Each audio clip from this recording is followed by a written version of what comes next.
ఆడుకుంటూ ఆడుకుంటూ నీటిలో పడేశారు. ఓకే. సో వాటర్ లో పడేశారు అనమాట. ఫోన్ కంప్లీట్లీ డెడ్ అయిపోయింది.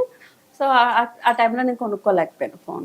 సరే కొందాంలే తర్వాత ఎప్పుడు అనేసి అంటే చాలా మంది డ్యూయట్లు సుజాత సింహాద్రికి ఏమైపోయింది, సుజాతకి ఏమైపోయింది, సుజాత ఎక్కడికి వెళ్ళిపోయింది, సుజాత ఉందా లేదా పెడుతుంటే మా ఆయన మొబైల్లో చూస్తా అంటే ఆయన ఫోన్ లో నేను చూసేదాన్ని అనమాట నా అకౌంట్ ని.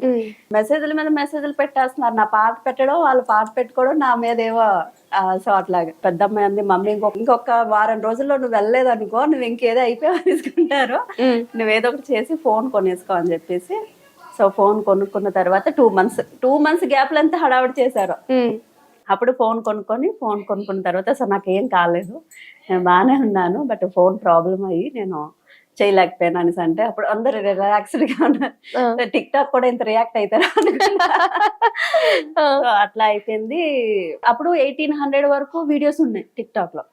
ఏంటి మిషన్ మీదే కదా ఇలా కుడుతూ ఫోన్ పెట్టేసి ఒక 6 వీడియోలు 7 వీడియోలు చేసేసి అప్లోడ్ చేసేదాన్ని ఒకేసారి. ఆ మెలోడీ సాంగ్స్ ఏవైతే ఉంటాయో దానివల్ల ఏంటంటే 1800 వీడియోస్ వరకు అయితే. అప్పట్లో మీరు టైలరింగ్ చేసేదాన్ని. అప్పట్లో టైలరింగ్ చేసేదాన్ని. యాక్చువల్లీ మా పిల్లలు చిన్నప్పుడు మా ఆయనకి 100 రూపీసే కూల్ వచ్చేది అనమాట. ఏం చేసేవారు? కార్పెంటర్ వర్క్ చేస్తుంటారు. Carpenter work. ఓకే. మా అత్తయ్య వాళ్ళ ఊరు శ్రీకాకుళం. నాకు 14 years లో మ్యారేజ్ అయిపోయింది. 14 years కి? ఓకే. 14 years లో మ్యారేజ్ అయిపోయింది. అంటే నాన్నగారు చిన్నప్పటి నుంచి నాన్నగారికి చదువు అంటే అసలు ఇష్టం ఉండదు. ఆడపిల్లలు చదువుకోకూడదు, వండుకోవాలి, వంట చేసుకోవాలి, గిన్నెలు కడగడం నేర్చుకోవాలి, ఇంట్లో పనులు నేర్చుకోవాలి. సో నాన్న ఆ టైప్ మెంటాలిటీ అనమాట. సో తమ్ముడు ఒక్కటే చదివించారు. నన్ను చదివించొద్దంటే అమ్మేమో నాన్నకి తెలియకుండా చదువుకొనిలే, కొంచెం ఏదైనా వస్తుంది కదా అని చెప్పి సో అమ్మ గవర్నమెంట్ స్కూల్లో జాయిన్ చేసింది నన్ను. అప్పట్లో 70 రూపాయలు 60 రూపాయలు ఉండేది ఫీజు. దానికి కట్టడానికి కూడా పాపం చాలా సఫర్ అయ్యేదమ్మ. నాన్న తాగేసి అమ్మని ఇబ్బంది పెట్టడం. సో ఇట్లా చాలా ప్రాబ్లమ్స్ ఫేస్ చేసా చిన్నప్పుడు. బట్ అమ్మ అట్లాగే చదివించింది 9th వరకు. నేను 13 years లో మెచ్యూర్ అయిన తర్వాత నాన్నగారు ఎవరు క్వార్టర్ ఇస్తే వాళ్ళకి ఇచ్చేస్తారు నా కూతుర్ని అన్నట్టు మాట్లాడేవాడు అనమాట. సో ఎక్కువ మందుకి అంత బానిస అయిపోయి ఉండేవాడు అనమాట. ఓకే. సో దానివల్ల నాన్నగారు అట్లా అంటుంటే అమ్మ భయపడిపోయింది, నాకులాగే నా కూతురికి కూడా ఎవరికైనా వాళ్ళకి ఇచ్చేస్తారేమో టెన్షన్ పడిపోయి సో వాళ్ళ అన్నయ్య కొడుక్కి మాట్లాడి నాకు అసలు పెళ్ళి అంటేనే నాన్న చూసి ఫస్ట్ ఆఫ్ ఆల్ పెళ్లి చేసుకోవద్దు అనిపించింది. మంచిగా చదువుకోవాలి, ఎవరి కోసమైనా ఏదైనా చెయ్యాలి అనే ఉండేది చిన్నప్పుడు. పెళ్ళి అయితే చేసుకోవద్దు, 100% పెళ్లి చేసుకోవద్దు అనుకునేదాన్ని. అట్లా అనుకునే టైంలో నానేమో వీళ్ళని పెళ్లి చేసుకోవాలని, మా అమ్మాయి నువ్వు క్వార్టర్ ఇస్తే నీకు ఇచ్చేస్తాను మా పాపని అన్నట్టు అట్లా మాట్లాడేవారు అనమాట. ఎవరు వచ్చినా కూడా నాకు చాలా ఇబ్బందిగా అనిపించేది. నాకు ఇంట్లో సరిగ్గా చూసుకునే వాళ్ళు కాదు. అంటే మాకు తెలియని వయసు, అమ్మ నాన్నకి గొడవ అయితే ఉండేది, మాకు టెన్షన్ ఎక్కువ వచ్చేది అనమాట. ఇప్పుడు తమ్ముడు అంటే చిన్న పిల్లడు, బాగా నాకు 13 years అంటే వాడికి 11 years, వాడికి ఏం తెలుస్తుంది, ఆడుకునే పిల్లడు కదా. సో స్కూల్ నుంచి రాగానే వాడు ఆడుకోవడానికి వెళ్ళిపోయాడు. బట్ నేను ఇంట్లో నుంచి బయటకు కూడా వెళ్ళిచ్చేవాడు కాదు మా నాన్న. సో ఇంట్లోనే ఉండాలి, ఎక్కడ ఆడపిల్లలతో మాట్లాడకూడదు, మగ పిల్లలతో మాట్లాడకూడదు. సో చాలా స్ట్రిక్ట్ అనమాట నాన్న. సో ఇప్పటికే అలాగే ఉంటారు స్ట్రిక్ట్ గానే. బట్ సో అట్లా అయిపోయింది. అమ్మాయి వాళ్ళ అన్నయ్య కొడుకు ఇచ్చి పెళ్లి చేశారు. సో మామయ్య వాళ్ళ కొడుకే మా స్వామి గారు. మీ సొంత బావే. కానీ చాలా చాలా అసలు అమ్మ చేసింది కానీ ఎలా ఉంటారో ఏంటో అని. ఫస్ట్ స్టార్టింగ్ లో అత్తయ్య వాళ్ళు చాలా కష్టపెట్టారు, కొట్టడం. విలేజ్ లో అంటే అత్తయ్య వాళ్ళది శ్రీకాకుళం కదా. సో ఆమెకి నేనంటే కొంచెం వాళ్ళ అన్నయ్య కొడుకు కూతుర్నిచ్చి పెళ్లి చేద్దాము అని చెప్పి. సో వాళ్ళకి ఏముంటాయి కదా, సో మా అన్నయ్య కూతుర్నిచ్చి పెళ్లి చేయాలి, మా మామయ్య గారికి ఏమో చెల్లెలు కూతుర్నిచ్చి పెళ్లి చేయాలి. సో అట్లా వాళ్ళకు ఉంటాయి కదా. సో దానివల్ల ఏంటంటే మామయ్య గారు చెల్లెలు కూతుర్నిచ్చి పెళ్లి చేసుకుంటే మంచిగా మాకు బాగుంటుంది కదా అని చెప్పి. సో ఇంకొక పెద్దమ్మ వాళ్ళ కూతుర్ని చేద్దాం అనుకునే టైంలో మా ఆయన గారికి ఇష్టం లేక నన్ను చేసుకుందాం అనుకున్నారంట. సో ఆ టైంలో నాకు తెలియదు. బట్ మా ఆయన నాకంటే 10 ఏళ్ళు పెద్దవాడు అవడం వల్ల సో ఆయనకి ఇష్టాలంటే ఏంటో తెలుసాయి. నేను చిన్నదాన్ని కదా, బట్ నాకు పెళ్లి అనే థాట్స్ కూడా లేవు. నేను మెచ్యూర్ అయిన తర్వాత తాతయ్య గారి వాళ్ళ నాన్నగారు రణస్థలం అనమాట తీసుకెళ్తారు. మెచ్యూరీ ఫంక్షన్ కి ఏంటంటే విలేజ్ లోటి మా ఇంట్లో అడుగు పెట్టించాలి అని చెప్పి తీసుకెళ్తారు కదా. సో అట్లా తీసుకెళ్లి ఆ 1 week రిటర్న్ వచ్చేసరికి పెళ్లి అని చెప్పి అన్నారు. ఓకే.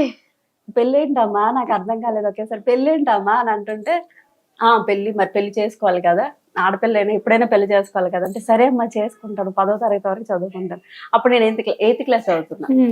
సో ఆడపిల్ల ఎప్పటికైనా పెళ్లి చేసుకోవాలి కదా, చేసుకోవాలి ఇది అనేసి అంటే, లేదు అమ్మా నేను చేసుకోను, నాకు ఇష్టం లేదు, నువ్వు చేసుకునే కష్టపడుతున్నావు కదా, నాకు ఇష్టం లేదంటే. సో మరి ఏం చేస్తాము, బావ చాలా మంచివాడు కదా, నాన్న ఇంకెవరికైనా ఇచ్చి పెళ్లి చేసేస్తే నువ్వు నాలాగే బాధపడాలి, సో చేసుకో అని చెప్పి, సో ఆ టాపిక్ వచ్చినప్పుడల్లా నాకు ఏడుపు వస్తుంటది.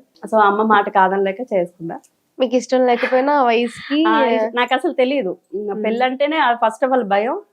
అదే చాలా సంవత్సరాలు నా మైండ్ లో అట్లా ఉండిపోయింది. ఆ విలేజ్ లో ఏంటంటే అమ్మ చాటు బిడ్డలా ఉంటారు కదా మగ పిల్లలు, అందులో పెద్ద అబ్బాయి మా ఆయన. సో 3 కొడుకులు, ఒక ఆడపడుచు అనమాట. సో అందులో నేను పెద్ద కోడలు అవడం వల్ల, ఇష్టం లేని పెళ్లి చేయడం వల్ల, సో నన్ను టార్చర్ కొంచెం ఎక్కువ పెట్టేవారు.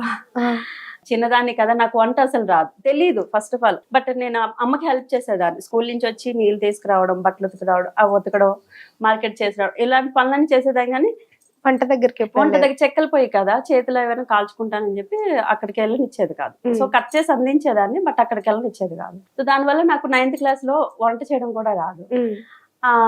మా అత్తయ్య వాళ్ళు వచ్చి వంట చేయని చెప్పి చెక్కల పొయ్యి దగ్గర పంపిస్తే నాకు ఏం చేయాలో కూడా తెలిసేది కాదు.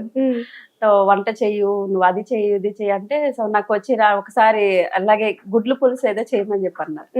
సో గుడ్లు పులుసు అంటే గుడ్లు ఉడకబెట్టేసి అందులో పులుసు వేసేయడమేమో అనుకున్నా. అదే ఫస్ట్ టైం నేను. ఓకే చేద్దాము అని చెప్పి ఇట్లా చేస్తే, నాకు తెలియదు కదా, సో గుడ్లు ఇలా కిందకి వచ్చేసి చారు ఇలా పైకి వచ్చేసింది. బట్ మా ఫ్యామిలీ, మా అత్తయ్య వాళ్ళ ఫ్యామిలీ చాలా పద్ధతి అనమాట. మా మరిది గారు వాళ్ళందరూ ఇలా ఇంట్లో భోజనాల టైంలో, సో అప్పటి వరకు ఎవరో ఒకరు చూసి ఉండొచ్చు, మా ఆడపడుచుకు వంట వచ్చు, మా అత్తయ్యకు వంట వచ్చు, బట్ ఇది ఏం చేస్తున్నాను వచ్చి చూసి ఉండొచ్చు, బట్ చూడలేదు ఎవరును. భోజనాల టైంలో చూసారు ఏం వండింది అని చెప్పి. సో ఇట్లా వచ్చేసరికి ఇలా ఇసింది అనమాట, ఇలాగేనా వండుతావు అని చెప్పేసి. అప్పుడు కొంచెం బాధ అనిపించింది, బట్ ఓకేలే అని చెప్పి, అత్తయ్య కదా అలాగే ఉంటారులే అనుకున్నా. అమ్మ ఒక్కటే చెప్పింది, అత్తయ్య వాళ్ళు అలాగే ఉంటారు, హస్బెండ్ ఇలాగే ఉంటాడు, ఫ్యామిలీ ఇలా ఉంటారు, సో నువ్వు ఇలా సైలెంట్ ఉండాలి. సో ఫస్ట్ నుంచి అమ్మ అలా అది నేర్పించడం, అది అలవాటు అయిపోయింది, గట్టిగా మాట్లాడకుండా ఉండడం. సో అలా అయిపోయింది. కొద్ది రోజులకి మ్యారేజ్ అయిన 2-3 ఇయర్స్కి మా పెద్దమ్మాయి కడుపులో పడింది అనమాట. సో ఆ 3 ఇయర్స్ మాత్రం చాలా కష్టపడ్డా. సో అలాగే అయిపోయింది, రోజులు తెలియలేదు. మా పెద్దమ్మాయి కడుపులో పడిన తర్వాత, సో నాకు పిల్లలు పుట్టరేమో, విలేజ్ లో ఏంటంటే మ్యారేజ్ అయిపోయిన 1 yearకే పిల్లలు పుట్టేయాలి, పిల్లలు పుట్టకపోతే ఇది గొడ్రాలు అంటారు కదా, సో ఇది తినక పిల్లలు పుట్టరు. మా ఆయనకి వేరే సంబంధం చూసేవారు. 2-3 years 1.5 year అయింది. సో దీనికి ఇంకా పిల్లలు పుట్టరు, వేరే సంబంధం చూద్దాము అది ఇది అని చెప్పేసి ఇట్లాగా ఆయనకి సంబంధాలు చూస్తున్నారు. అసలు ఎందుకు చూస్తున్నారు అని అడగలేదు, ఎందుకు వీళ్ళు ఆ టాపిక్ మాట్లాడుకుంటున్నారని అడిగేదాన్ని కాదు. అట్లా సైలెంట్ ఉండేదాన్ని, నా పని నేను చేసుకొని సైలెంట్ ఉండేది. సమాధానం అసలు ఎందుకు తిడుతున్నారని కూడా అడిగేదాన్ని కాదు, అమ్మ చెప్పినట్టే వినాలని చెప్పి సైలెంట్ ఉండేది. సో నాన్నకి ఇష్టం లేదు మా ఆయనకి ఇవ్వడం, ఇక్కడ మా అత్తయ్య వాళ్ళకి ఇష్టం లేదు, అక్కడ నాన్నకి ఇష్టం లేదు ఈయనకి ఇవ్వడం. సో దానివల్ల ఏంటంటే నేను ఏది ప్రాబ్లం వచ్చినా నేను నాన్న వరకు అమ్మ వరకు చేరనిచ్చేదాన్ని కాదు. మళ్ళీ వాళ్ళిద్దరు గొడవ పడతారు ఎందుకు, సో అదేదో నేనే ఫేస్ చేస్తాను అని చెప్పి అట్లా ఉండేది. ఇక్కడ చుట్టుపక్కల వాళ్ళు ఉంటారు కదా, నేను ఎక్కడికైనా నీళ్ళు తేవడానికి బావికి వెళ్ళాలి కదా, విలేజ్ లో బావికి వెళ్ళాలి. సో వెళ్ళేటప్పుడు ఇట్లా వచ్చి, ఏంటి సుజాత అసలు నువ్వేం మాట్లాడబెట్టి, నీకు మీ ఆయనకి వేరే సంబంధం చూస్తున్నారు అది ఇదంటే, సర్లే ఆయనకి ఇష్టమైనప్పుడు నేనేం చేస్తాను అట్లా అనేదాన్ని. అంతేగాని ఎందుకు చూస్తున్నారు, అసలు నువ్వెందుకు పెళ్లి చేసుకుంటున్నావు అని ఆయన ఎప్పుడు క్వశ్చన్ చేయలేదు. సరే ఓకే ఆయనకి ఇష్టమైతే చేసుకోనిలే అని చెప్పి. ఆయన ఎప్పుడు ఏం చెప్పలేదా? ఆయన నాతో ఎప్పుడు అంటే తక్కువగా మాట్లాడేవారు నాతో. సో ఉండేవారు, పడుకుండేవారు, ఏదో ఆకలేస్తే అన్నం పెట్టమనేవారు, అంతే 2-3 ముక్కలు మాట్లాడేవారు అంతే. ఇష్టంతో పెళ్లి చేసుకున్నారు అని. కానీ వాళ్ళ అమ్మ అంటే చాలా భయం ఆయనకి. ఓకే. సో నా దగ్గర కూర్చున్నది, అక్కడెందుకు కూర్చున్నావురా అనేది. వాళ్ళ అమ్మ భయం వల్ల